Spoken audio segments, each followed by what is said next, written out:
Buenos días, ¿cómo están? Espero que muy bien, llevando de la mejor manera que se puede esta pandemia que ya nos acompaña desde hace más de un año y que ha cobrado la vida de tantas personas y además se ha convertido en una carga social, económica y, hay que decirlo, emocional para muchos de nosotros.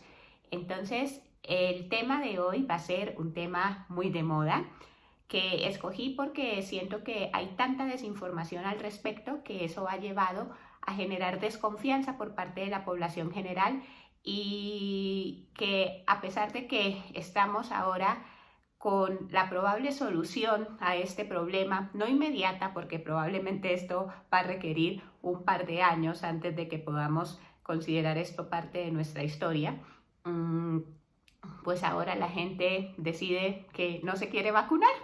Y pues no, digamos que sentí una responsabilidad social de hacer esto y el tema de nuestro video de hoy es vacunación contra coronavirus. Intentaré hacerlo lo más fácil posible. A veces es más fácil educar médicos y hablar en la terminología de nosotros que educar a la población general. Entonces intentaré hacerlo lo más sencillo posible y en términos, en lo posible, no médicos, para que esto sea algo que no quede solo entre la comunidad científica, sino que cualquier persona que vea este video pueda entenderlo y de verdad se concientice y sepa que es muy importante que nos vacunemos contra coronavirus. Si de cada 100 personas que vean esto logro convencer a una de tomar la vacuna, a uno que no estaba convencido, para mí ya será suficiente. Entonces, bueno, vamos a empezar. Listo. Entonces, vacunas contra coronavirus. Voy a hacerlo a modo de preguntas que pueda tener la gente y a tratar de responderlas. Y bueno, espero que sea de su agrado. Entonces, primero, la gente tiene miedo porque se hicieron muy rápido. Deben saber que no es tan así. Este virus, SARS-CoV-2, que así se llama, tiene primos hermanos, o sea, de la misma familia coronavirus. Está el SARS o SARS-CoV-1, que viene más o menos desde 2002, y ese SARS tiene una similitud del 80%, y está el MERS, que es un virus que viene desde el 2012, y ese virus tiene una similitud del 50%. Lo que pasa es que de pronto no fueron tan sonados, tan nombrados, porque se quedaron, aunque afectaron a varios países del mundo, bueno, el MERS se quedó en el Medio Oriente, entonces no fue tan popular, entonces no lo conocimos tanto como estamos conociendo a este SARS-CoV-2. Y resulta que para esos virus que también mataron a gran cantidad de personas, se habían hecho ya estudios para hacer vacunas, así que no estamos partiendo de cero. Entonces eso es algo importante de saber. Segundo, la mayoría de estudios para vacunas se producen se hacen a lo largo de 10 años antes de sacarlas al mercado. Resulta que acá pues ya teníamos esos antecedentes y como estamos ante una pandemia, ante una emergencia sanitaria que es mundial, pues la idea es que no nos podemos esperar 10 años a sacar una vacuna, sino que lo que se ha hecho acá es un esfuerzo gigante de personas expertas, de científicos de muy alto renombre internacional y que son unos duros en esto pues, y estas personas han invertido mucho tiempo, pero además se han invertido cantidades gigantescas de dinero para poder acelerar los estudios. Bueno, otras preguntas, otras dudas que tienen es que tienen pocos estudios. No es verdad.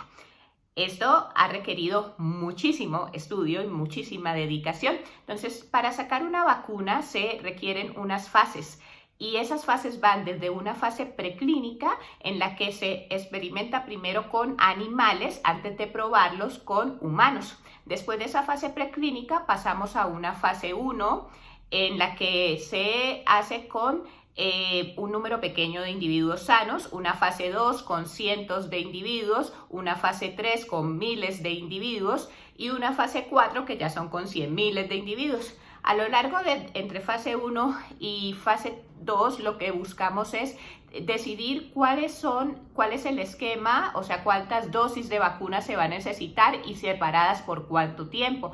Y se busca entender algo que es la inmunogenicidad, es decir, si yo le administro una dosis de vacuna al paciente, si realmente va a levantar una respuesta de anticuerpos o una respuesta inmunitaria o va a servir para que el cuerpo asimile que entró algo malo al organismo y tiene que responder responder a eso, bueno, y va a también hacerse estudios para mirar la eficacia, es decir, qué tanto responde, lo mismo a lo largo de fase 3. Pero ya luego se empiezan a ver los eventos adversos, a ver qué puede generarse, que no es lo deseado, con la vacuna. Y para la fase 3, entonces estamos en eventos adversos que se miran, como les decía, son 10.000, más de 10.000 personas. Entonces, una persona de 10.000 dosis que aplique, ¿qué eventos adversos puede producir? Ya cuando pasamos a la fase 4, como son más personas, entonces son los eventos adversos que son muy raros. Uno en 100.000 dosis aplicadas, uno en 1.000.000 de dosis aplicadas. Y ya se mira la efectividad, es decir, en la población general, porque al principio son poblaciones como más controladas, entonces ya en la población general, que no había sido estudiada antes, qué puede pasar al administrar la vacuna, si es eficaz en ellos, ¿sí? Como por ejemplo ahorita decir que con las de coronavirus que no se había probado en embarazadas, pues ya empezar a probarlos en embarazadas. Bueno, entonces esas son las fases de estudios, como ven, requieren muchísimo tiempo. Entonces, tercera cosa que dicen, va a cambiar el DNA con la aplicación de las vacunas y nos vamos a convertir en zombies. Bueno, eso tampoco es así. Resulta que existe algo que son plataformas para las vacunas, bueno, y esto es la forma en que se crean las vacunas. Para coronavirus se han hecho en diferentes plataformas, entonces una cosa es hacer vacunas de virus vivos, atenuados, es decir, eso sería agarrar a todo el coronavirus completito, pasarlo por diferentes cultivos de células y eso hace que el virus sea menos virulento, o sea, no es poner el virus pues completo y que ya le dé la enfermedad, sino que se pone un virus como atenuado, como menos virulento para que la persona cree una respuesta. Hay otros que son virus inactivados, que es que se pasan en el laboratorio por procesos químicos, físicos y demás, y entonces la persona también genera la respuesta. Y otros que son con subunidades de virus, o sea, proteínas del virus como tal. Otras que son de las que voy a hablar específicamente, que son las vacunas de material genético, vacunas mRNA, vacunas DNA y otras que son las de vector viral. Entonces quiero que nos centremos en estas dos últimas porque son las que están ahorita fase 3 y son las que se lanzaron al mercado. Bueno, entonces cuando uno habla de la vacuna RNA, que son las de Pfizer y Moderna, que así vamos a comprenderlo más fácilmente, que son las que ahorita están en el mercado, pues las que se están aplicando actualmente, esas vacunas de RNA no es otra cosa que agarrar el material genético, es decir, la estructura de la que está hecha el virus, se agarra ese material genético, se envuelve en algo que son lípidos y se le pone al paciente y la idea es que la célula está dividida en dos partes, algo que se llama el citoplasma y algo que se llama el núcleo, que es el centro de la célula, que es donde está el material genético de la célula de nosotros. Bueno, entonces, cuando se inyecta, resulta que ese RNA del virus, del coronavirus, ahorita va a aparecer una grafiquita para que lo entiendan más fácil, ese RNA del virus se tiene que convertir en proteínas, pero eso no lo va a hacer en el núcleo de nuestras células, sino que lo va a hacer en el citoplasma. Se convierte en la proteína espiga o spike, que es esa proteína a la que se une el receptor, el AC, que bueno, es el receptor por donde puede entrar el virus, ¿sí? Y resulta que eso pasa en el citoplasma, no en el núcleo, de tal forma que no hay forma de que se altere nuestro material genético. Bueno, eso es importante saberlo. Y por el otro lado están las vacunas de vector viral. Las vacunas de vector viral es utilizar a un virus diferente al coronavirus, en este caso se está haciendo con adenovirus, y con ese adenovirus, entonces tengo el adenovirus, le meto adentro como si fuera un, qué sé yo, un come galletas, entonces el adenovirus está acá y el adenovirus se come al coronavirus y lo porta ahí y entonces lo inyecto al paciente y entonces el adenovirus tiene que soltar al coronavirus y ese coronavirus no está en forma de RNA sino de DNA, luego tiene que pasar a RNA y hace igualito, idéntico a como lo hace lo que les acabo de explicar. Va a salir el dibujito para que sea como más grande. Pero, en fin, es el mismo proceso, solo que tiene un paso anterior Y básicamente lo que ustedes tienen que entender de esto es que no hay forma de que cambie nuestro material genético, porque el proceso de pasar del material genético del virus a la proteína, que es lo que necesitamos que se exprese para que nuestro cuerpo reconozca que hay un virus ahí y empiece a desencadenar toda la respuesta inmunológica, se lleva a cabo en el citoplasma. Bueno, entonces no hay forma de que esto nos convierta en zombies. Bueno, no hay la menor posibilidad. ¿Listo? Sí, son seguras. Listo. Entonces, ¿me tienen que poner 2 dosis? Es la otra cosa de la que se quejan. Pues a ver, hasta el momento no hay ningún medicamento que sea efectivo contra el coronavirus de todo lo que se ha experimentado. Bueno, ninguno. Entonces, a veces veo yo con tristeza unas recetas en las que les ponen acitromicina 5 días y les ponen ivermectina, y ahora quieren hasta ponerse dióxido de cloro. Ninguna de esas cosas es efectiva, ya hay estudios suficientes. Antes era con la hidroxicloroquina, bueno, y se demostró que hidroxicloroquina y acitromicina juntas, entonces los pacientes se morían porque hacían un bloqueo cardíaco y demás.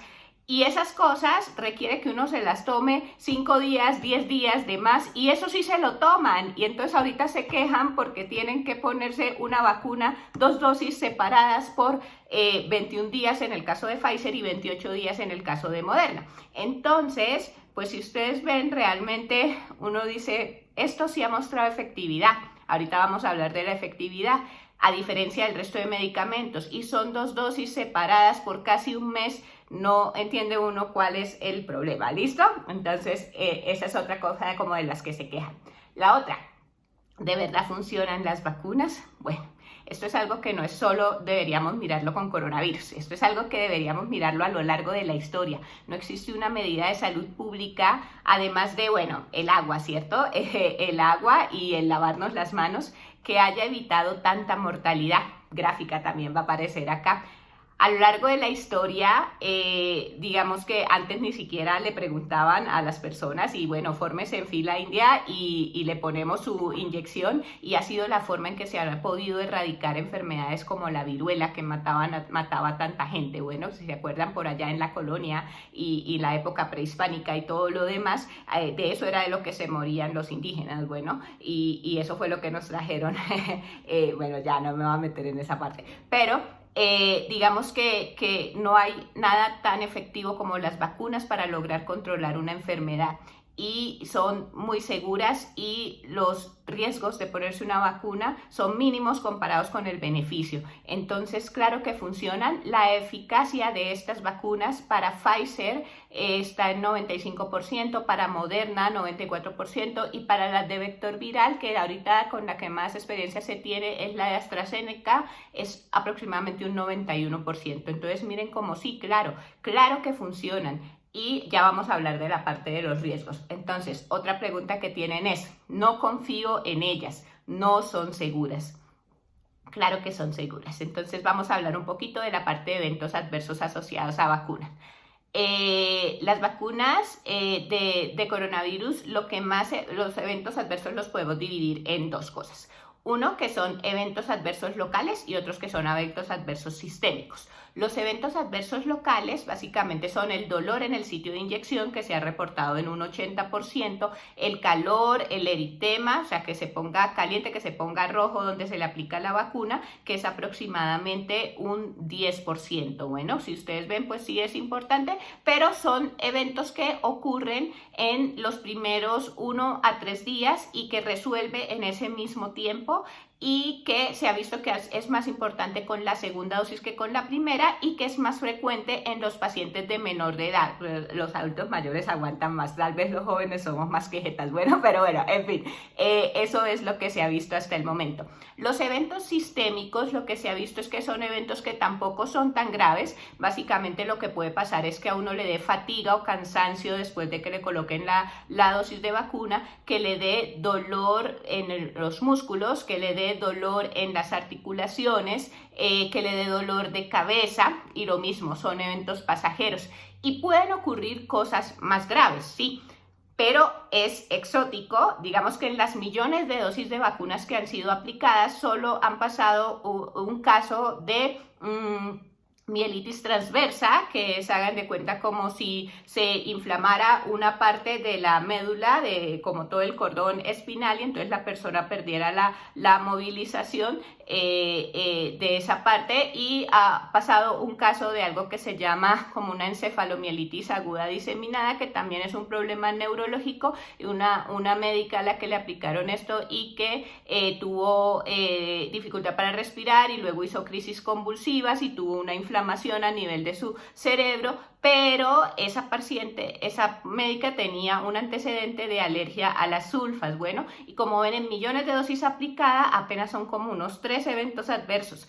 Entonces, si ustedes miran riesgo-beneficio, pues realmente es más el beneficio que el riesgo. Son muy pocas y son personas que, o sea, son casos muy específicos y muy puntuales, y no por 3 casos vamos a evitar una medida que es tan buena y que ha demostrado tanta eficacia. Bueno, es importante saber que estos eventos se deben reportar, que incluso vamos a contar ya, bueno, para los estadounidenses, la CDC cuentan con una app en la que reportan sus síntomas día a día después de que lo vacunan, qué es lo que está pasando, y nosotros también vamos a contar con esa misma app para ir reportando nuestros síntomas. Bueno, y esto se está vigilando porque la idea es que ahora empecemos, que ya empezamos pues a una fase 4, a reportar esto y a saber qué es lo que pasa cuando nos aplican la vacuna. Es importante saber también que a uno lo deben vigilar después de que le ponen la vacuna, 15 minutos si uno no tiene antecedente de ninguna alergia o ninguna reacción. Esto se llaman reacciones anafilácticas, cuando uno responde de manera muy grave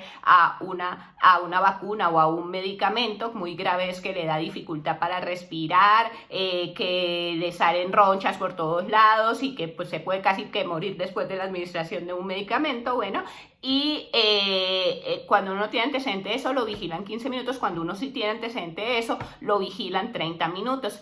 Y el tener una reacción anafiláctica se convierte en una contraindicación para recibir la segunda dosis de la vacuna. ¿Listo? Eso por ese lado.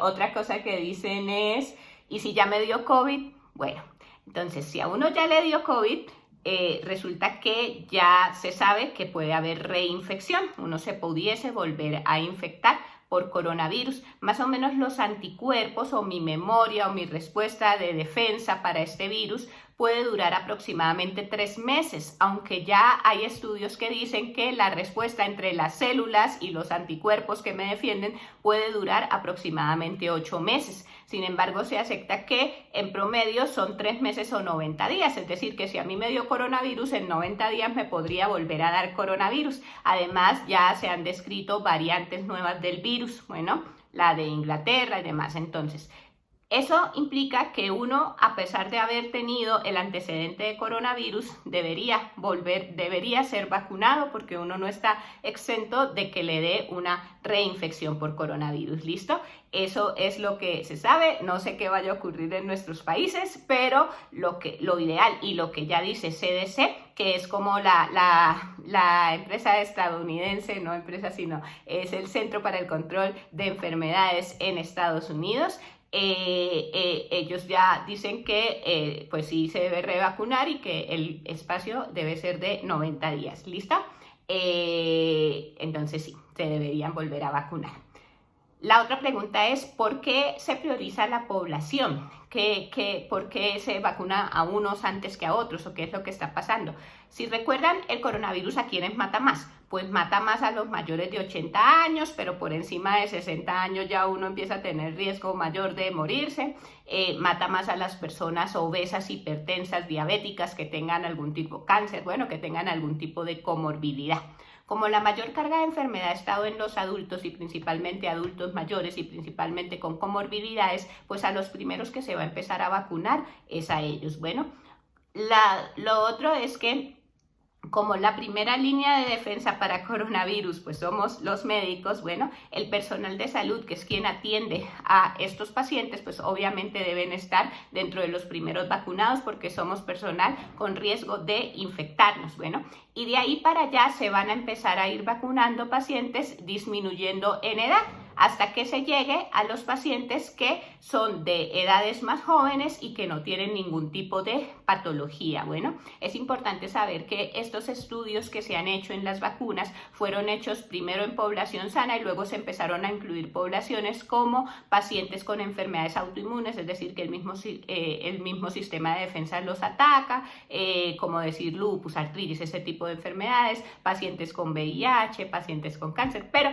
los que fueron incluidos fueron muy pocos. Entonces la idea ahorita es empezar a incluir más para saber la eficacia, la efectividad de la vacuna en estos pacientes. Bueno, lo mismo, no fueron incluidas pacientes embarazadas. Bueno, en Colombia aparentemente no se van a incluir todavía, pero por ejemplo Estados Unidos sí ya las va a incluir.